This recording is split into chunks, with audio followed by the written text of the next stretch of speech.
হাই কি খবৰ সকলোকে অন্য এটি ভিডিঅ'লৈ স্বাগতম জনাইছোঁ যিহেতু এতিয়া মাঘৰ বিহু আৰু সেইকাৰণে আমাৰ কেম্পৰ ভিতৰত ধুনীয়াকৈ চবে মিলি এটা ভেলাঘৰ বনাই আছে চাওকচোন একদম অলপকৈ বনাই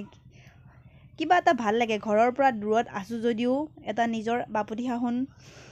বস্তু এটা নিজৰ লগত থাকিলে বা সেইটো কাম কৰিব পালে সবৰে ভাল লাগে নহয় জানো মোৰ মানুহজন আৰু ওচৰৰ দাদাকেইজন মানে বনাই আছে লগতে আমাৰ শুনো দেখিছে নাই পুৰা বিহু লাগি গৈছে সবে ইফালে আমি বিহু কাৰণে প্ৰস্তুতি চলাই আছে ইফালে খৰি খেৰ সব মানে একদম পুৰা প্ৰস্তুতি তুংগত আৰু লগতে আমাৰ শুনে চাওক তাই এবছৰ হোৱা নাই চাইকেল চলাই বাপেকে ইয়া চাইকেলত উঠাই যে কি ডেন্স মাৰিছে নেচাই কিয় কিন্তু সঁচাকৈ সৰু জীৱনটোৱে বহুত ভাল বহুত ধুনীয়া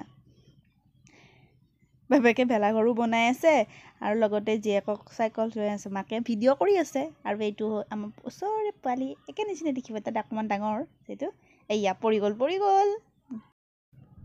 আৰু সকলোলৈকে আকৌ এবাৰ ইংৰাজী নৱবৰ্ষ আৰু আগন্তুক ভোগালী বিহু অৰ্থাৎ মাঘ বিহুৰ শুভেচ্ছা আৰু মৰম যাচিলোঁ সকলোৰে ভোগৰ বিহুটো যেন ৰঙেৰে উপচি পৰক তাৰে কামনাৰে আজিলৈকে ভিডিঅ'টো ইমানতে সামৰিছোঁ আৰু কি হয় কি নহয় নেক্সট ব্লগত দেখাই আছোঁ চ' বাই বাই।